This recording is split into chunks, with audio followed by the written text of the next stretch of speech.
Chronicles of Wormwood, written by Garth Ennis, penciled by Jace Burrows, colored by Andrew Dahlhaus, and published by Avatar. The story follows Danny Wormwood. He is the Antichrist, and his father Satan's attempts to get him to take over the world. Main characters consist of Wormwood's best friend Jesus, depicted as a black man, Wormwood's foul-mouthed pet rabbit, Wormwood's father Satan, and the antagonistic Pope Jacko. We follow Wormwood, Jesus, and his pet rabbit through a road trip through heaven and hell.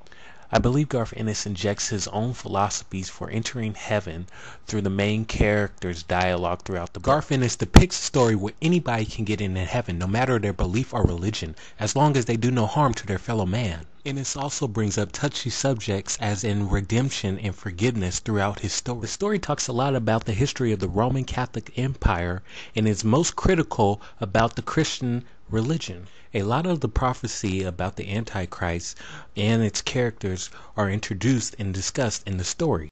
One of the highlights of the book is the seductive speech by the Lady Babylon about the benefits of taking over the world.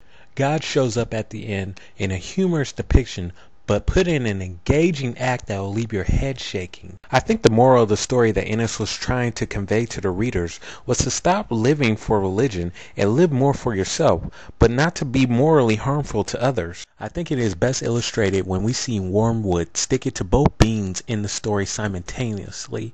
I think Wormwood does have passable character development. The cons for me with this story was the excitement was not really that thrilling, the dialogue was not really that great, and I really didn't truly know what the story was about until the last issue. Plus, one of the main antagonists, Pope Jacko, got away with the dirty deeds he was doing throughout the book. The pros with this story, I find, is definitely the art by Jason Burrows. Also, the coloring by Andrew Dahlhaus was very terrific. I also like the format of the trade. I have some very high quality pages here. Also, you might tend to find some funny moments throughout the book. But this is not enough for me to give it a good recommendation for you to pick it up. I give this book a 6 out of 10 and a grade of a D-.